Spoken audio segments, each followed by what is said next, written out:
La Guinée célèbre ce lundi 2 octobre, le 65e anniversaire de son accession à l'indépendance et à la souveraineté nationale. À cette occasion, le président de la transition guinéenne, colonel Mamadi Doumbouya, s'est adressé dans un discours télévisé ce dimanche 1er octobre à la nation. Dans son discours, le chef de la junte militaire au pouvoir en Guinée depuis le 5 septembre 2021 a invité les Guinéens à regarder dans une même direction. C'est un colonel Mamadi Doumbouya, soucieux de la quiétude, la cohésion sociale et du vivre ensemble des Guinéens, qui a pris la parole pour souhaiter une bonne fête d'indépendance à ses compatriotes. Faisant une brève rétrospective de l'état dans lequel il a pris le pouvoir, le putschiste du 5 septembre rappelle à qui veut l'entendre qu'il a hérité d'une Guinée divisée et complètement gangrénée par le communautarisme et le tribalisme. C'est pourquoi, il déclare avoir assigné à son gouvernement la mise en place des réformes institutionnelles et politiques pour atteindre les objectifs de bonne gouvernance.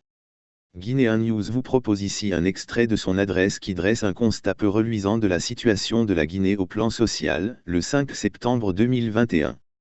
Lisez. Guinéennes, Guinéens, les défis auxquels nous sommes confrontés ne connaissent évidemment pas de réponse simple.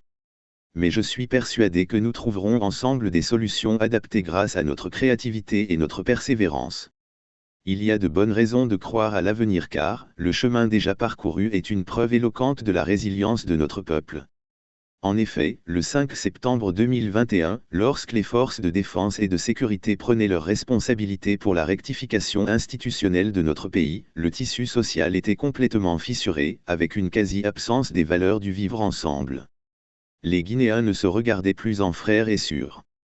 C'est pourquoi, le thème central du 65e anniversaire de notre accession à l'indépendance n'est pas fortuit. S'inspirer du passé pour construire le futur ensemble. Ceci dans le but d'atteindre dans un ordre très précis les 3 priorités de la transition qui portent sur le social, l'économie et le politique. État de fragilité sociétale de notre chère patrie est tel que nous avons trouvé une société complètement gangrénée par le communautarisme et tribalisme. Une cohésion nationale inexistante.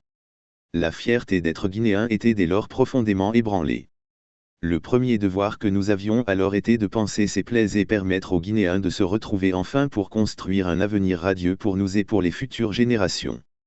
Notre société est faite de valeurs et de croyances et nous savons que quelles que soient les divergences, les Guinéens restent profondément attachés à leur patrie. Nous continuons d'entreprendre les actions pour resserrer les liens, restaurer la paix et la quiétude, renouer les dialogues, rétablir la confiance entre les populations et les gouvernants. Cependant, il reste encore beaucoup de défis, notamment, la réalisation des réformes institutionnelles et politiques pour atteindre les objectifs de bonne gouvernance afin de bâtir une Guinée unie, prospère et pacifique où chaque citoyen, quelle que soit son origine ethnique, religieuse ou politique, a sa place et ses droits respectés.